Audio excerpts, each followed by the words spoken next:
rosa de puro amor, fazendo com que sintamos paz em nossos corações neste momento de oração.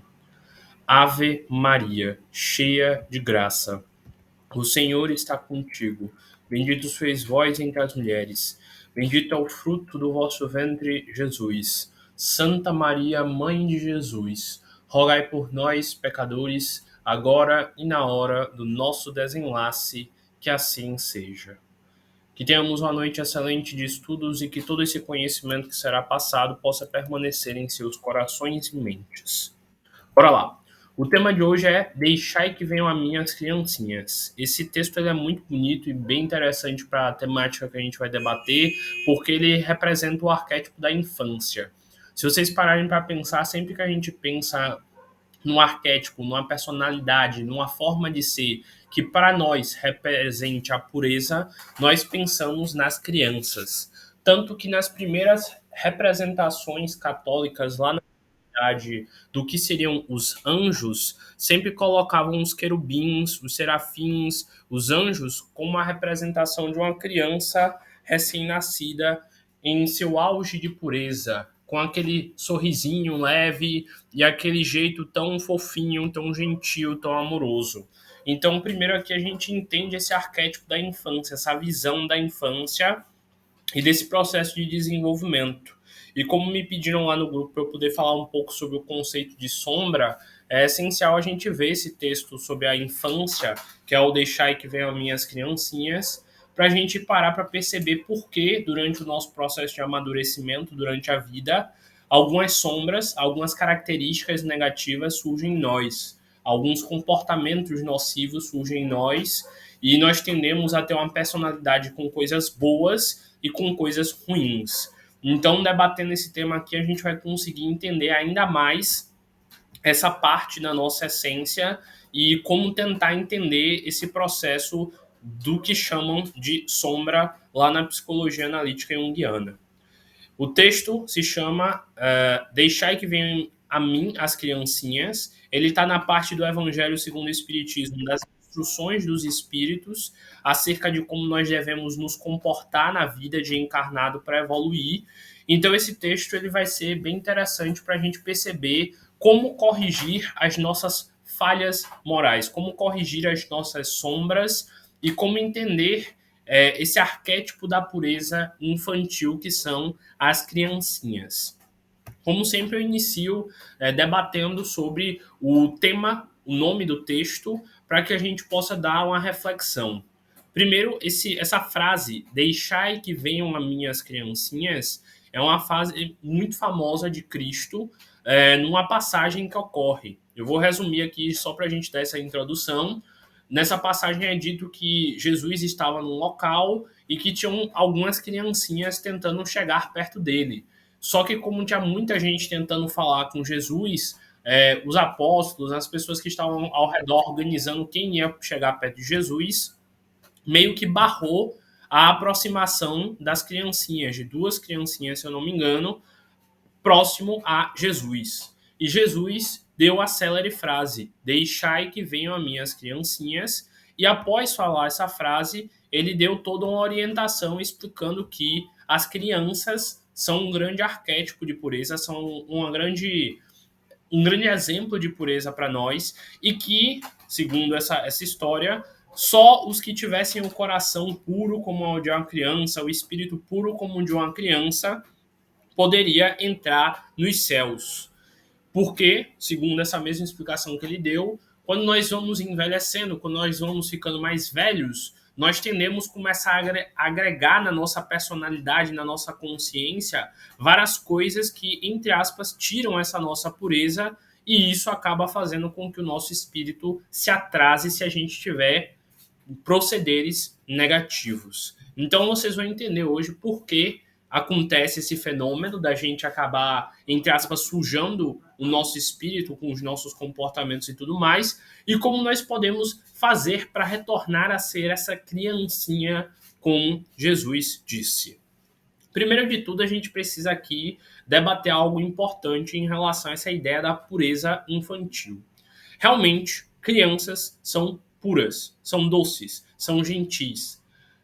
Tem inúmeras frases de inúmeros filósofos falando sobre a infância como sendo a fase mais bela da vida.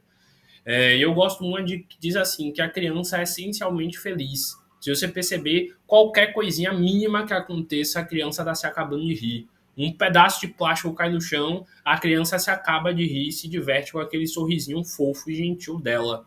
E tirando poucos momentos onde ela se assusta, ela geralmente está alegre, feliz e cheia de energia.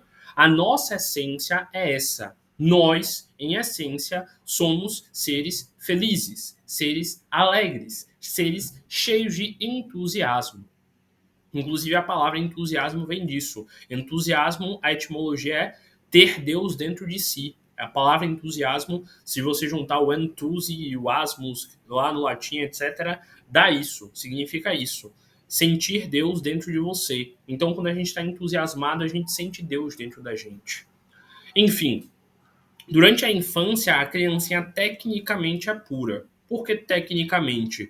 Porque o espírito que está dentro daquela criança continua sendo um espírito que já reencarnou várias vezes e que já cometeu várias falhas. Então, apesar da criança em si ser pura, devido à idade, devido a simplicidade das atitudes, dos comportamentos, o espírito que carrega dentro dela é um espírito antigo e que pode ser um espírito atrasado. Tanto que eu já li vários livros espíritas que diziam o seguinte, que uma criancinha, por exemplo, tinha uma dor muito grande, tinha uma doença muito severa, sofria muito, e as pessoas não estavam entendendo por que aquele sofrimento tanto com um ser puro como uma criança. E aí o livro discorria, olha, tudo bem, é uma criança, é um ser puro, mas o espírito que está dentro daquela criança foi um ser que fez muito mal. E ele mesmo pediu para encarnar desde a infância, passando por muitas dificuldades, para que assim ele pudesse se desenvolver. Tá, Francisco, então por que Jesus disse que eu tenho de ser que nem uma criancinha, se tem criancinhas com espíritos negativos dentro? Porque se você parar para pensar, toda a fase da infância é uma fase realmente de pureza. Pureza no sentido de que o corpo daquela criança e o cérebro daquela criança ainda não aprendeu as coisas que os corrompem aqui nessa realidade. Criança não rouba, não mente, não critica, não faz mal ao próximo, não comete várias falhas morais que são desenvolvidas no nosso espírito com a maturidade. Tanto que, se vocês pararem para pensar, é meio contraditório a ideia de dizer voltem a ser como as crianças. Porque se fosse para a gente, entre aspas, só voltar a ser que nem as crianças, por que então a gente ficaria adulto? Por que então a gente cresceria? Mas sempre que é citado a pureza como sendo algo que nos eleva, sempre as crianças são citadas. Por quê? Porque elas são um exemplo de como nós deveríamos ser. Se você botar esses vídeos que tem na internet de crianças brincando, você vai ver que para elas não existe preconceito, não existe racismo, não existe várias distinções que nós adultos fazemos.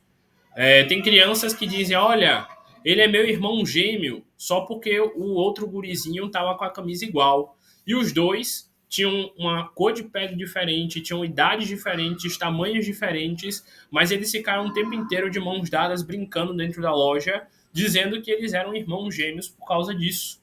Então, observe, a pureza e a falta de pré-conceito infantil é exatamente pela mente dela estar pura. Lembrando que preconceito é uma palavra que vem da etimologia pré, o sufixo pré, conceito. Conceito é uma forma que você tem de ver o mundo. Eu tenho um conceito de que existe a vida espiritual. Então, se eu tenho um pré-conceito da vida espiritual, eu vou ver tudo com a espiritualidade. Mas se eu tenho um conceito negativo em relação a pessoas de uma determinada cor de pele, eu também vou ter um preconceito, porque eu não conheço suficientemente aquela pessoa para defini-la como uma pessoa ruim só por causa de uma cor. Então, parem para refletir.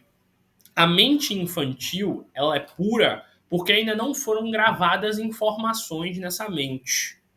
E com o passar da vida, na convivência com o seio familiar, com os amigos, com o colégio, com o local onde essa criança vivia, foram passados a ela valores, coisas e conceitos de certo e de errado.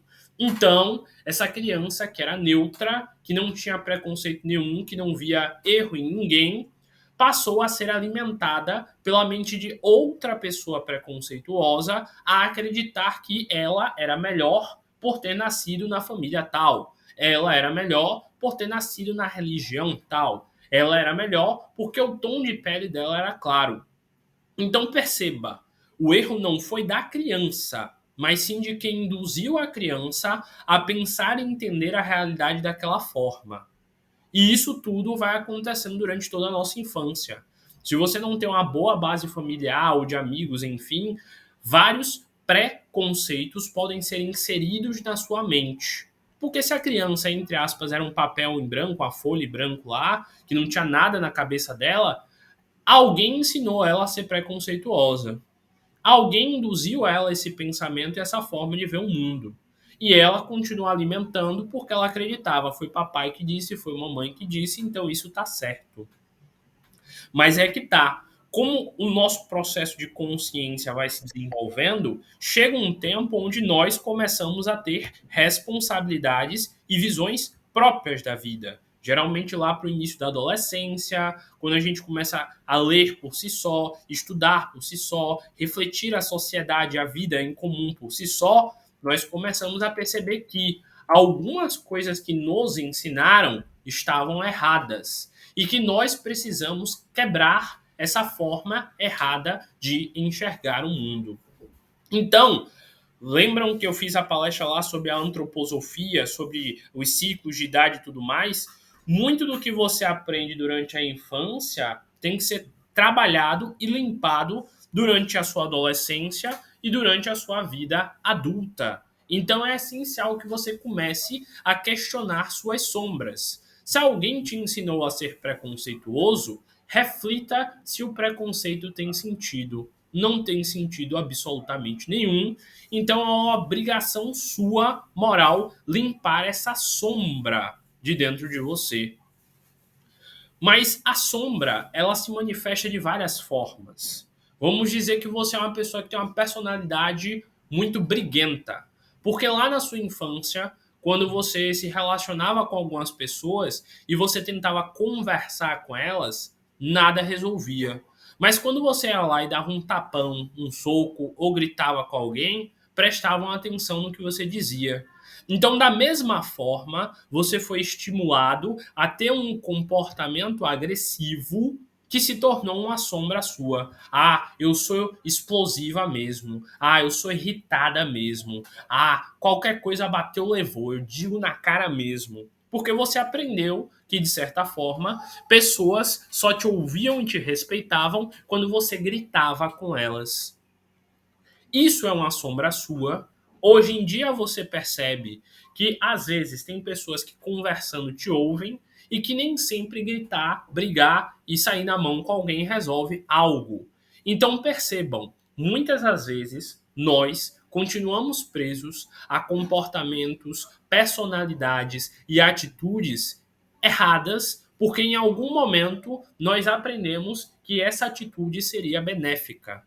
Tem um livro que eu gosto muito, eu sempre cito, sempre indico, chamado O Cavaleiro Preso Dentro da Armadura. E esse livro explica psicologicamente todo esse processo. Por que a gente cria uma armadura de ser, sei lá, brigão? Por que a gente cria a armadura de, sei lá, ter medo de interagir? A armadura da timidez, a armadura da falsidade, enfim, para poder tentar se manter no mundo. E como muitas vezes estar preso nessa armadura faz com que a pessoa passe uma vida inteira de sofrimento. Por exemplo, o hábito de mentir. É muito comum numa família meio agressiva, meio difícil, onde você sabe que se você falar a verdade, você será repreendido, criar crianças e adolescentes mentirosos. Vamos dizer que você tem um pai ou uma mãe muito superprotetor, ou um pai ou uma mãe que briga com você por qualquer coisa e bate em você por qualquer coisa. E você sabe que se você falar a verdade, que você derrubou o prato, que você derrubou o copo, que você vai apanhar, automaticamente você aprende que se eu mentir que não fui eu, que eu não quebrei o prato, vai ser melhor porque eu vou me proteger e assim eu não vou receber a bronca. E quanto mais essa pessoa mente e ela aprende que mentindo ela foge de receber punições, mais ela se torna boa nisso.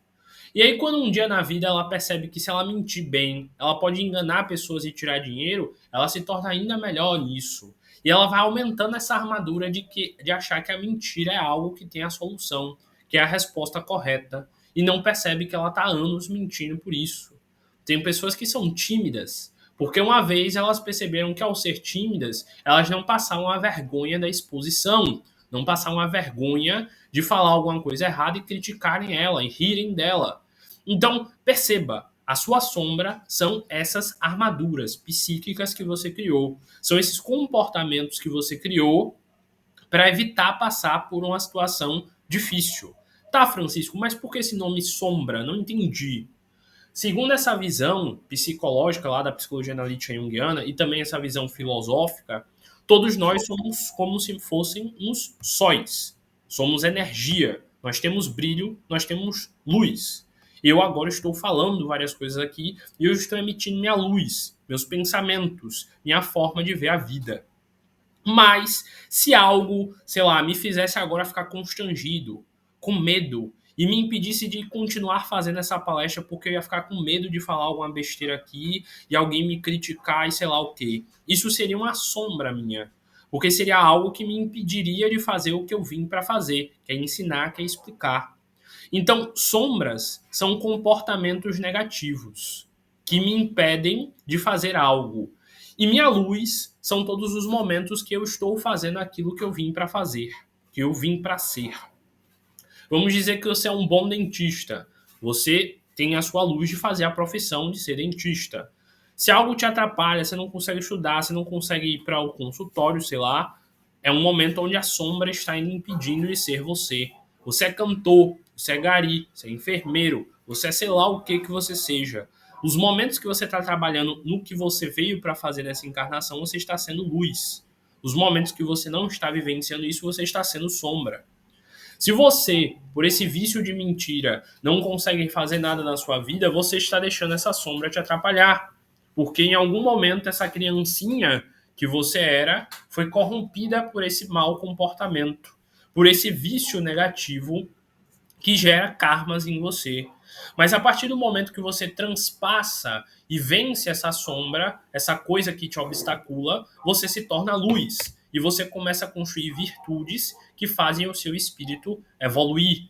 Eu poderia aqui ficar a noite inteira citando sombras nossas, atitudes ruins, comportamentos que nos obstaculam. Mas o nosso foco tem que ser em produzir luz, que é encontrar essa criancinha interior que tinha lá.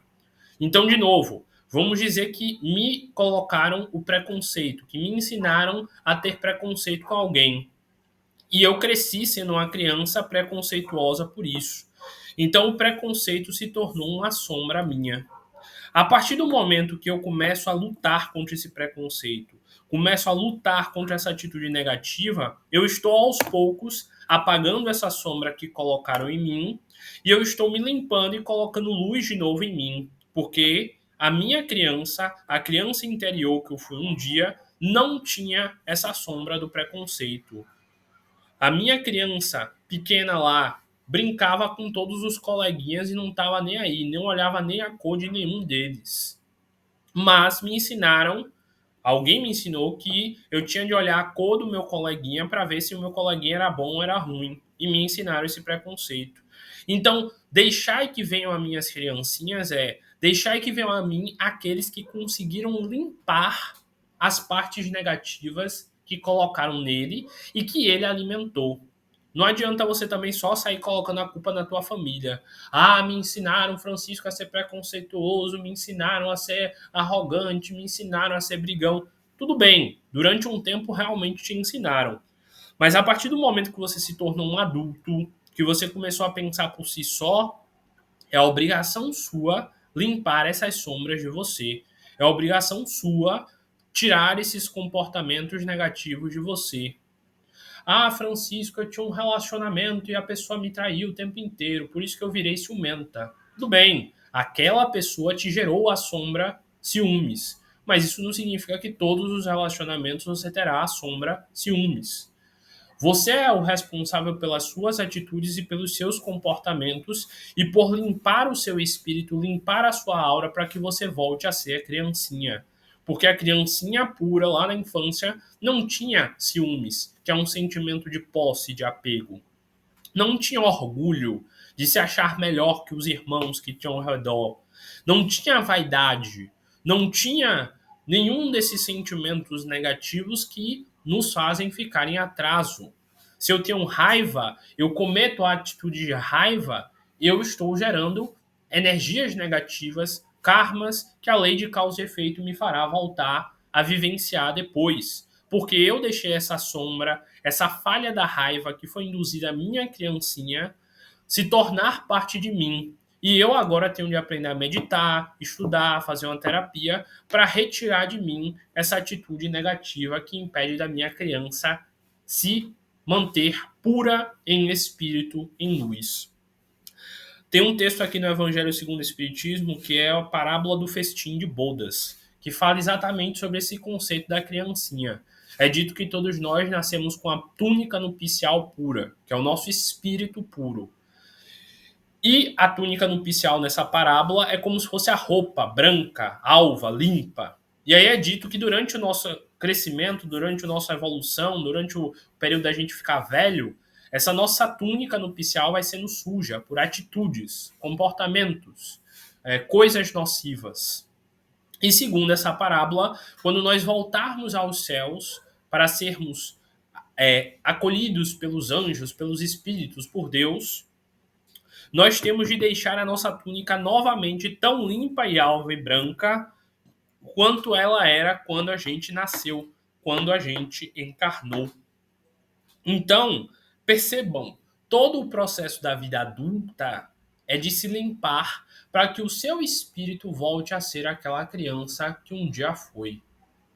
Se você, hoje em dia, não tem a pureza e a leveza de uma criança, você não está no caminho correto de evolução.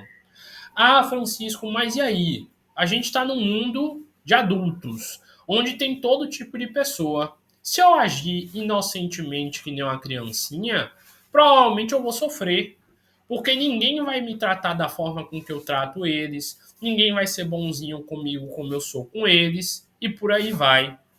Então, tem como eu ser uma criancinha e puro, que nem uma criancinha inocente, que nem uma criancinha no mundo de pessoas tão maldosas? E aí é que tá. Tem vários textos aqui que deixam claro que nós temos de tratar as pessoas de acordo com o que elas merecem de nós. É óbvio que se uma pessoa está tentando te enganar, você não vai deixar ela te enganar e ser inocente que nem uma criança. Você vai se defender. Existe até no nosso direito aqui humano a legítima defesa, que é quando a gente faz alguma coisa por ser necessário para a gente se proteger. Imagina na visão espiritual. É óbvio que você não vai deixar uma pessoa ficar te machucando simplesmente porque você tem que aguentar, simplesmente porque é o seu karma. Você vai revidar isso na proporção de se afastar dessa pessoa, cortar laços com essa pessoa e se cuidar. Então, é óbvio que você tem que trabalhar essa essência infantil em você, essa leveza infantil em você. Mas é óbvio também que você deve se manter protegido e resguardado das pessoas que ainda não aprenderam a se tornar puras que nem as crianças. Então, de novo, basicamente você é um sol, você é uma energia. O tempo inteiro, todo pensamento que você gera um fiozinho de energia. Lembram? Eu sempre dou essa explicação para explicar a afinidade. Cada pensamento que você tem é como se fosse uma linha de costura saindo de você, do seu corpo, da sua mente.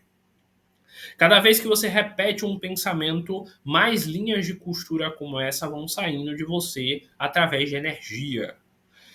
Quanto mais dessas você faz, elas vão se entrelaçando e viram tranças, elas vão se entrelaçando e viram cordas e por aí vai. Então, se você é uma pessoa que tem cordas de interesse pelo espiritismo, evoluir, aprender, se desenvolver, suas cordas de energia, de afinidade positivas brilharão e atrairão pessoas que também estão nesse nível evolutivo. Mas se você tem atitudes negativas, densas, se você fala mal dos outros, se você critica os outros, se você é uma pessoa péssima, uma pessoa que reclama o dia inteiro, que fala coisa negativa o tempo inteiro, que procura coisa negativa o tempo inteiro, o que é que isso vai gerar? Cordinhas de energias negras, densas, escuras no seu espírito, que farão você se manter no erro e no atraso.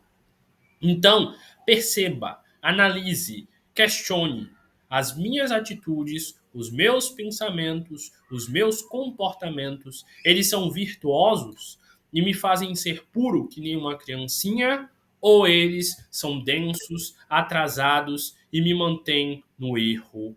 Então, reflitam profundamente tudo isso, que aí vocês vão conseguir entender se vocês estão nesse caminho ou não.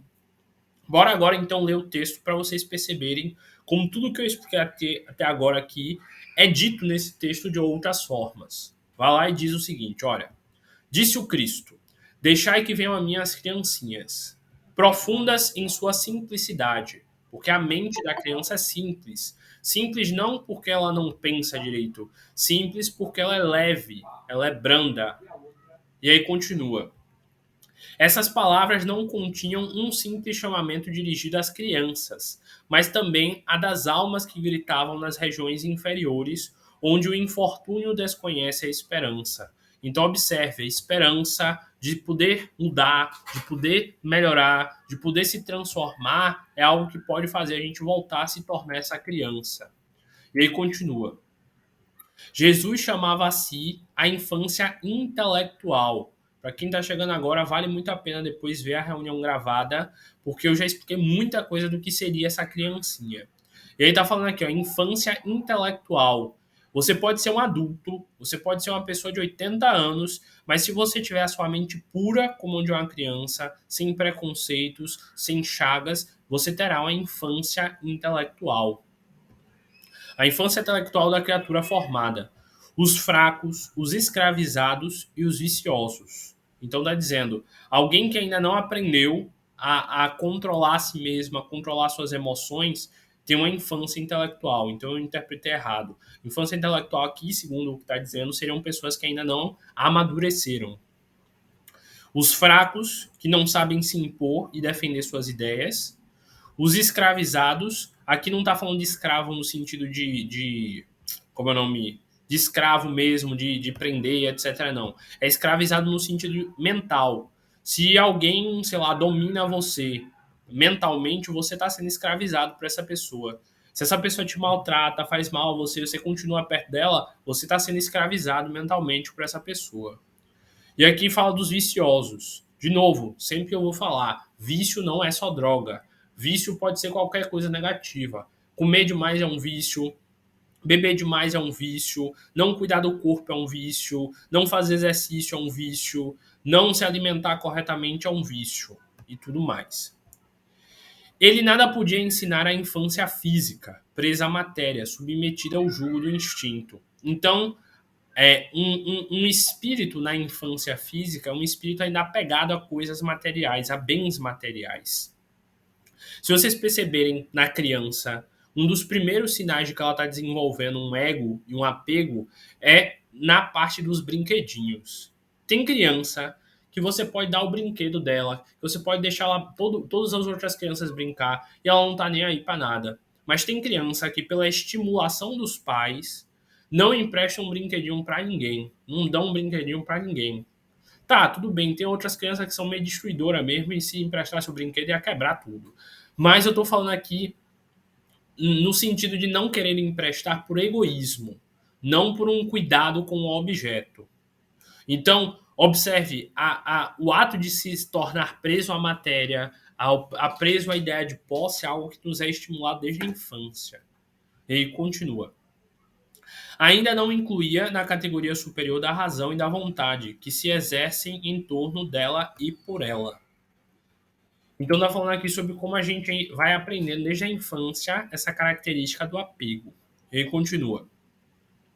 Queria que os homens a ele fossem com a confiança daqueles entezinhos de passos vacilantes. Por que a criança ia confiante para Jesus? Porque ela sabia que dentro dela não tinham erros, não tinham falhas. não tinham culpas, não tinham pesos de sentir-se errado, de sentir em débito com Deus. Eram crianças leves, tranquilas, que sabiam que estavam fazendo o melhor delas. Submetia assim as almas à sua terna e misteriosa autoridade. Ele foi o facho que ilumina as trevas. Eu perdi o texto. Cadê? Deixa aí. Deixa. Pom, pom, pom. Só um instante, estamos em problemas técnicos. Achei de novo o texto. Continuando, então estava falando aqui que Jesus foi. Adivinha, perdi de novo. Achei de novo. Então está dizendo aqui que Jesus foi o facho que iluminou a consciência daqueles espíritos e os retirou das trevas com o seu exemplo e com a sua beleza. Porque Jesus só ensinava virtudes. Lembram que eu sempre explico? A dualidade que o kardecismo ensina é a dualidade vício-virtude. Vício é tudo aquilo que ele mantém preso nessa materialidade. O vício por dinheiro, o vício por posses, o vício por objetos materiais, e etc, etc. Lembrando, o problema não é o objeto material. Você pode ter muita riqueza e não ser viciado na riqueza. Você pode ter muita riqueza e ser abnegado. O problema é uma pessoa que vive apenas pela riqueza e pela obsessão de ter mais e mais riqueza. E a virtude, que são todas as práticas, todos os desenvolvimentos intelectuais e espirituais que nos aproximam da essência do Criador, daquilo que é leve, belo e límpido como ele. Então Jesus, quando nos ensinou a amar o próximo, quando nos ensinou a ter paciência, quando nos ensinou a dar a face àquele que tenta nos agredir no sentido filosófico, que eu já expliquei aqui também, ele estava nos ensinando as virtudes, coisas que limpam a nossa essência espiritual e nos aproximam da verdadeira evolução. Por isso que ele era o facho de luz, que iluminavam as sombras, porque Jesus nos tirava da sombra do preconceito, do orgulho, da vaidade. Quando todos estavam pela sombra atacando de forma preconceituosa a adúltera, Jesus falou o quê?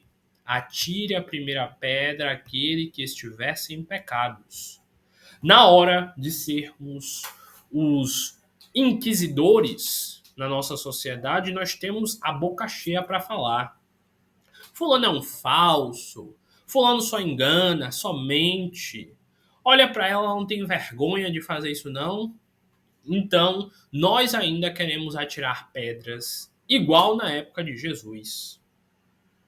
Nós ainda queremos julgar o outro, igual na época de Jesus. Tanto que a psicologia da Nietzsche Jungiana, nesse conceito de sombra, diz o seguinte, que as nossas sombras nada mais são do que o nosso cérebro tentando nos fazer chegar à luz. Bora lá que eu vou explicar melhor, que esse conceito é um pouquinho complicado da gente pegar rápido. Bora lá. Segundo essa visão da psicologia e também da espiritualidade, o nosso espírito, segundo a lei de progresso, está sempre tentando evoluir, correto? E como o nosso espírito está sempre tentando evoluir, ele está sempre tentando enxergar onde ele erra, correto? Como eu já falei para vocês várias vezes, nós somos egóicos, nós somos vaidosos. Então, geralmente, quando algo nos incomoda, só nos incomoda se a gente também faz igual. Porque o nosso cérebro se incomoda de criticar alguém quando a gente também faz algo muito parecido de outra forma. Vamos dizer que você não consegue se controlar e às vezes você é agressivo. Quando você vê alguém na rua sendo agressivo e descontrolado, você vai se incomodar e vai achar aquela pessoa mais ignorante e estúpida do mundo. Por quê? Porque você também tem essa sombra e por isso você consegue enxergar nela esta sombra. Segundo essa visão da psicologia, você só se incomoda nos outros com coisas que você também ainda está errando. Porque aquilo que você não tem de erro, você vê o outro fazendo e nem se incomoda. É meio difícil de entender no começo porque as pessoas têm uma visão muito dual. Ah, fulano rouba, isso me incomoda. Eu não roubo, não, Francisco. Não é assim. É uma visão de tipo, por que você está se incomodando com a atitude? Depois pesquisem lá sobre o conceito de sombra, etc. Estudem e se aprofundem que vocês vão conseguir um dia entender o que, é que eu estou falando com isso daqui. Mas basicamente o que está dizendo é o seguinte: perceba que você precisa ser menos crítico aos outros, porque você ainda tem muita coisa para mudar e melhorar em você. Lembre-se, Jesus disse o quê? Atire a primeira pedra aquele que não estiver com pecados. Jesus não perguntou se o pecado de alguém era menor ou maior, melhor ou pior. Ele só disse: atire a primeira pedra aquele que estiver com pecados. Porque se você está com um pecado, você está tão errado quanto ela está pecando. Então, observe sempre a você, critique sempre a você, tente sempre mudar a você, porque é responsabilidade daquela pessoa, quando ela tiver maturidade para ela mudar, fazer a mudança dela. É claro que você só deve criticar e tentar mudar essa pessoa se for uma atitude dela, se for um comportamento negativo dela, que te agride, que te faz mal, que te atrapalha. Caso contrário, deixa essa pessoa seguir o caminho evolutivo dela da forma que ela tem no tempo que ela tem para aprender. E aí continua.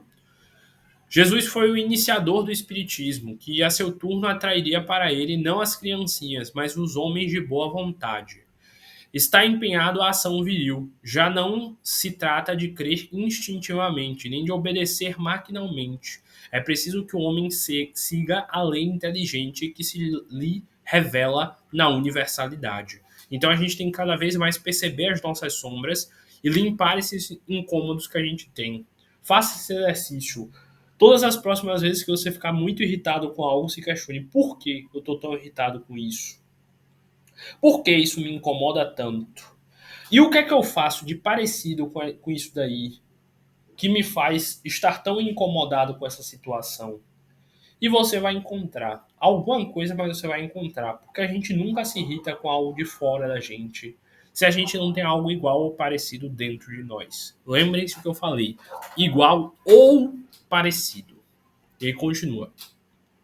Meus bem-amados, são chegados os tempos em que, explicados os erros, se tornarão verdades. Ensinar-vos-emos o sentido exato das parábolas e vos mostraremos a forte correlação que existe entre o que foi e o que é. Digo-vos em verdade. A manifestação espírita avulta no horizonte, e aqui está o seu enviado para resplandecer como o sol no cume dos montes. João Evangelista, Paris, 1863. Então, o que é que ele quis dizer aqui no final? Que quanto mais a gente estudar o lado espiritual, quanto mais a gente estudar a reencarnação, a gente vai entender por que nós temos essas sombras, porque nós temos esses comportamentos negativos. Através da reencarnação, a gente vai perceber por que a gente repete falhas, repete comportamentos e como eles nos impedem de evoluir. Esse trecho aqui ele deixa bem claro que a gente tem que ser como um sol no cume dos montes. A gente tem que ser como um sol nascendo na manhã, trazendo luz a toda a nossa consciência. Se questionar quais são os meus preconceitos, o que é que me irrita nos outros, por que isso me irrita, como é que eu tenho de fazer para eu ser alguém mais paciente, mais gentil, mais bondoso.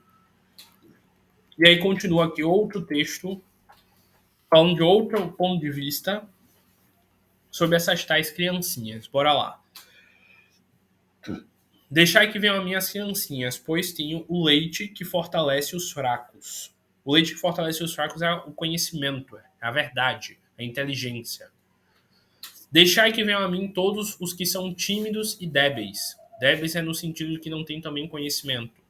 E necessitam de amparo e consolação.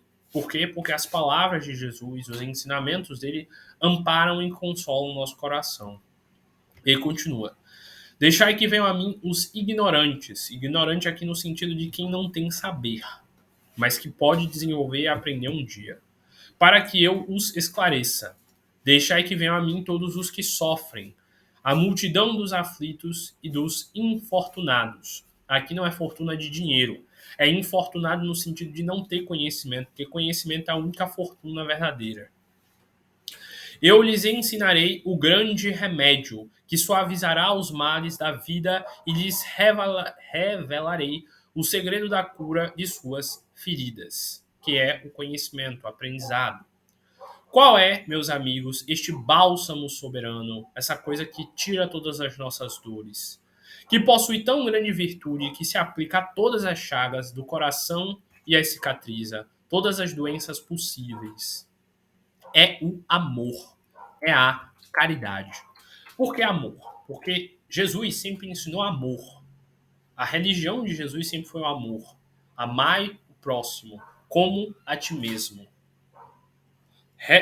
Pensem nessa frase: amai o próximo como a ti mesmo.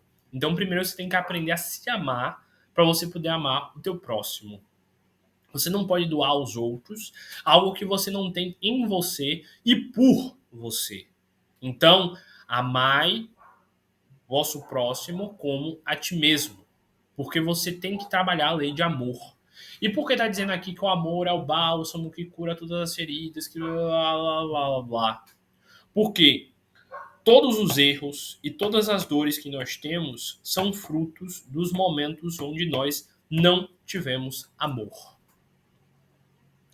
Vamos dizer que eu tenho uma doença nessa encarnação. É porque provavelmente nas minhas encarnações passadas, em algum momento, devido a alguma falha minha kármica, eu gerei esse karma e eu precisei passar por essa determinada doença para eu aprender e evoluir com ela. Vamos dizer que você tem qualquer tipo de sofrimento nessa encarnação. Alguém te fala mal de você, alguém te critica e você desenvolveu um estado de mal-estar e blá blá blá. É porque você também provavelmente fez isso com alguém no passado e isso acaba retornando a você. Não é assim, um B. Não é que, sei lá, você cortou a perna de alguém na encarnação passada, essa encarnação você vai vencer uma perna. É mais um sentido de que você vai sofrer, tão quanto você fez os outros sofrer, mas de formas diferentes. Porque o que importa é a compensação. Então, por isso que está dizendo aqui que o amor é o que cura tudo. Porque quanto mais amor você fizer, quanto mais coisas boas você fizer, mais retornarão para você e mais te tornarão prósperos, abundantes em saúde, felicidade, bem-estar. E mais o seu espírito vai se depurar e menos ele vai ter que reencarnar para poder se desenvolver. E por que está dizendo aqui que além do amor, a caridade também é o maior bálsamo? Porque tem um texto aqui no Evangelho segundo o Espiritismo que diz que a caridade é a maior filha do amor. E fala-se lá sobre a caridade moral, a espiritual e a física. Como é a caridade física? É o famoso prato de comida, é o famoso doar uma roupa, doar um dinheiro, doar uma moeda. E segundo a visão espiritual, essa é a caridade, a menor que tem é essa. A segunda caridade é a caridade moral, que é quando você para, ouve alguém, aconselha alguém, orienta alguém, sustenta essa pessoa quando ela está passando em dificuldade, fortalece ela, porque às vezes uma conversa amiga tem muito mais valor do que um prato de comida. Às vezes, numa conversa amiga, você ensina a pessoa a pescar para ela não depender mais de que você dê pescado a ela. Então, às vezes, é uma conversa que transforma a mente de alguém. Sempre falo isso. Se vocês pararem para pensar, essas pessoas, essas histórias de pessoas grandes, elas dizem: olha, teve um dia que fulano falou isso para mim, e isso mudou minha mente. Porque esse fulano tinha um conhecimento e passou esse conhecimento através da caridade moral. E a última caridade, e a mais pura, é a caridade espiritual. Porque essa não tem como ninguém não fazer. A caridade espiritual é você fazer uma prece, por exemplo. Você vê alguém passando dificuldade, ora por ela e pede para Deus suavizar. Faz uma oração de coração verdadeira, um sentimento pedindo para que Deus auxilie aquela pessoa. E auxilia, claro, na medida do que você puder, com os outros dois tipos de caridade. Por isso que a caridade é a maior filha do amor. Porque caridade é amor. Você ama tanto a pessoa que você quer ajudá-la de alguma forma.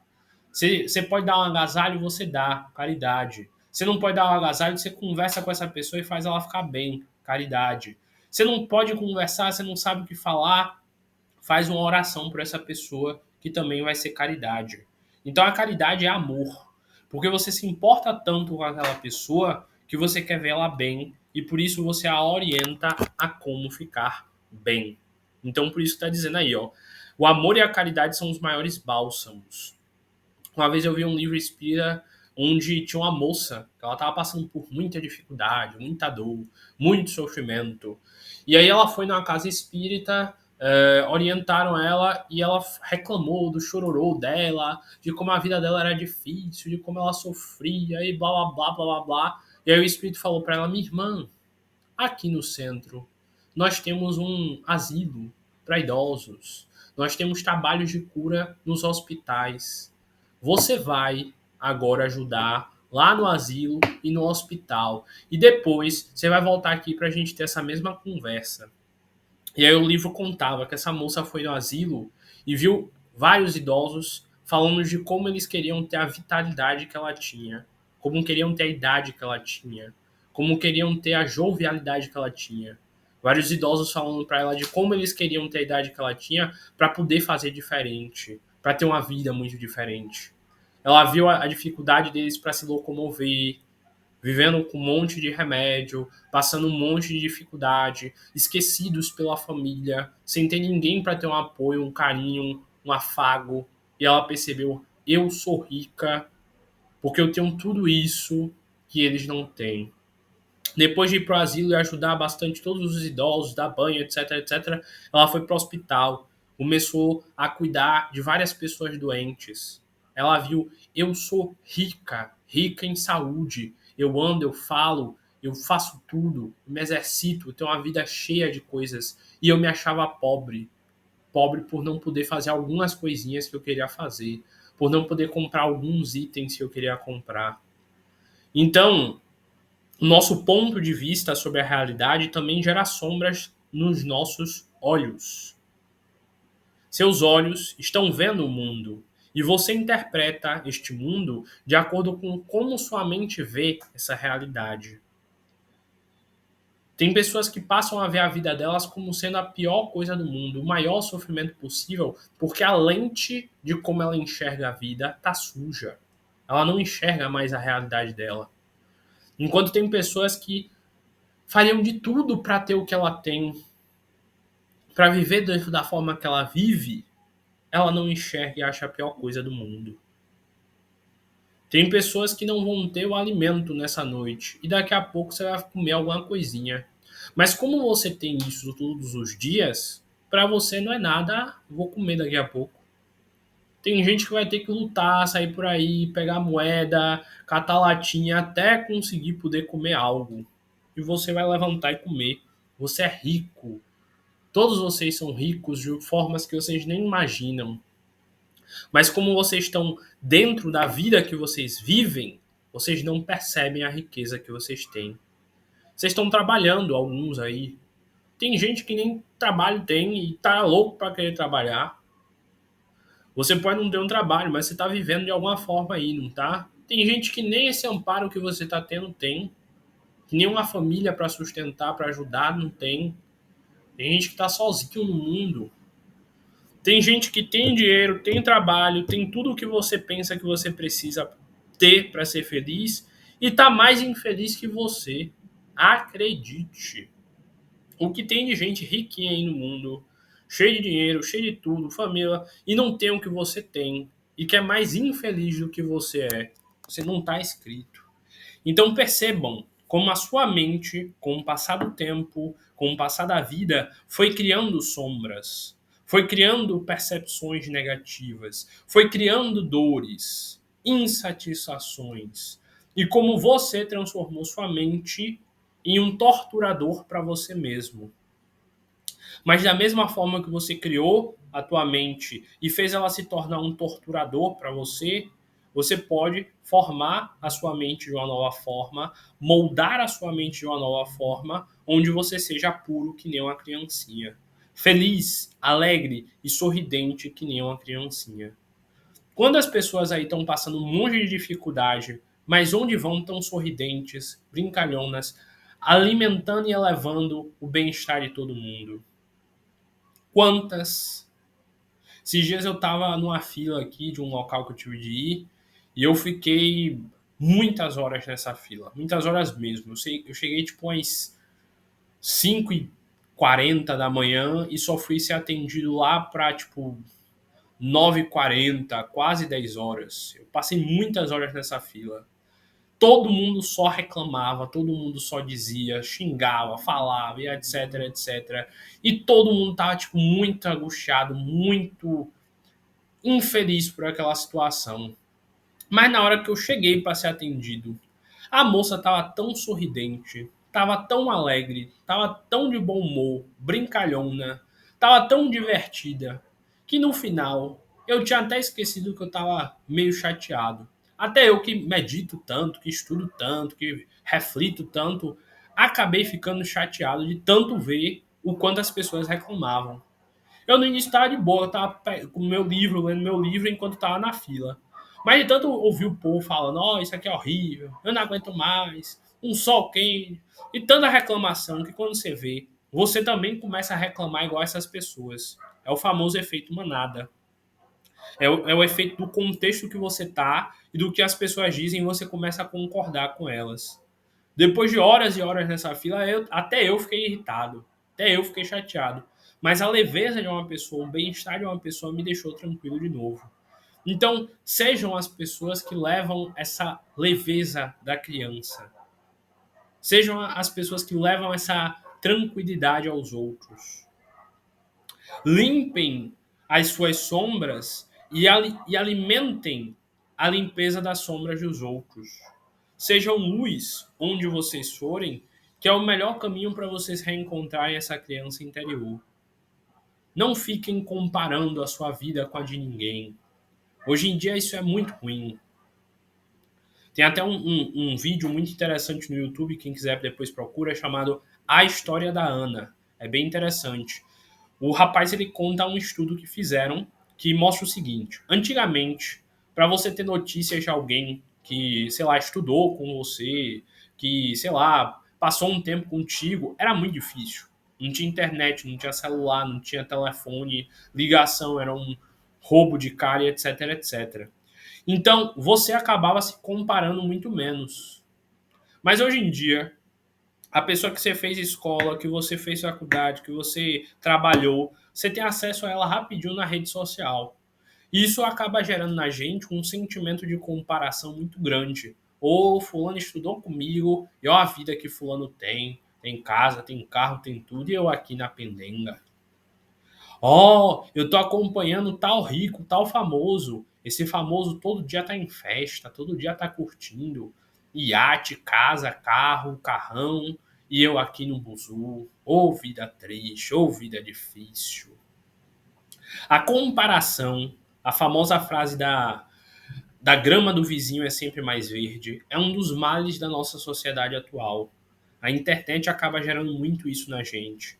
Dependendo do que a gente consome nela, a gente passa o dia inteiro vendo vidas, entre aspas, perfeitas, entre aspas, maravilhosas, e a nossa vida parece ser a pior do mundo perto dessas pessoas. Então também muito cuidado com a comparação. Senão você acaba sujando cada vez mais a sua criança interior, com inveja, com ódio, com insatisfação. Ninguém tem uma vida perfeita, nem mesmo essas pessoas que vocês acompanham que parecem ter uma vida perfeita. A sua vida é perfeita. Você só não enxerga isso. Pode ter certeza, a sua vida é perfeita e com certeza em algum local tem alguém que queria ter uma vida como a sua. Com certeza tem. Mas enquanto você achar que a vida dos outros é a perfeita e a sua é a pior de todas, você nunca vai ser feliz sendo quem você é. Vale também a pena estudarem a filosofia estoica, o estoicismo. É uma corrente filosófica que nos auxilia a tentar enxergar a vida de uma forma menos nociva. Enfim, de novo eu agradeço a todos que estiveram aqui. Às 19 horas chegaram, nós temos de encerrar nossa reunião. Mas eu tenho certeza que aqueles que conseguirem manter esse conhecimento, agregar ele às suas mentes, trabalhar eles e refletir, aos poucos vão conseguir produzir cada vez mais luz em seus espíritos. E vão conseguir também, aos poucos, apagar cada vez mais essa sombra que habita em nós. E um dia todos vocês terão seus espíritos tão puros quanto os das criancinhas que um dia vocês foram. Tem até uns exercícios que dizem: é bom você ter uma foto sua da infância, de quando você era uma criança bem alegre, bem divertida, e deixar em algum local da sua casa para você sempre lembrar e pensar: rapaz, um dia eu fui essa criança, alegre, sorridente, brincalhona, que não se estressava com nada, que não via problema em nada e vivia tranquilamente. Hoje em dia, essas falsas responsabilidades que estão ao meu redor me fazem me sentir cansado, angustiado e sofredor. Mas eu vou voltar a me tornar feliz como essa criança. E eu tenho certeza que os que usarem todos esses conhecimentos que foram passados aqui hoje poderão reencontrar esse caminho de se tornar essa criança e terão o sucesso como a única possibilidade.